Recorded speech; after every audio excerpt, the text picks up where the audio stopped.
நினச்சிட்டு இருக்கலாம். என்னால் இது முடியாது, செய்ய முடியாது, பார்க்க முடியாது, எடுக்க முடியாது அப்படின்னு சொல்லி பல முடியாது முடியாது எனக்கு தகுதி இல்லை அப்படின்னு நீங்கள் நினச்சிக்கிட்டு இருக்கலாம். ஆனால் உங்க தகுதின்னு நீங்க நினைச்சா உங்களால ஒண்ணுமே செய்ய முடியாது. என் தகுதி அல்ல, அவரே என்னை தகுதிப்படுத்துகிறவர் என்று கர்த்தரிடத்தில் ஜெபித்து அவரிடத்திலிருந்து அந்த தகுதியை கேட்டு பெற்றுக்கொள்ளும் போது அவரே உங்களை உயர்த்த வல்லவராக இருக்கிறார்.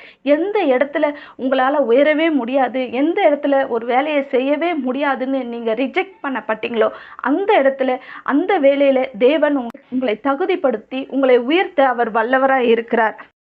அது மாதிரி தான் யோசேப்பை தேவன் தகுதியின் அடிப்படையில் அவனை தெரிந்து கொள்ளவில்லை. இந்த பையன்தான் ரொம்ப நல்ல பையனாக இருக்கான், நம்ம வேலைக்கு இவன் தான் சரிப்பட்டு வருவான், இவன் அண்ணன்கள் எல்லாம் ரொம்ப மோசமானவங்க, அவங்கள திருத்தி அதுக்கப்புறம் நம்ம வேலைக்கு அனுப்பணும்னு சொன்னால் ரொம்ப கஷ்டம், ரொம்ப லேட் ஆகும்.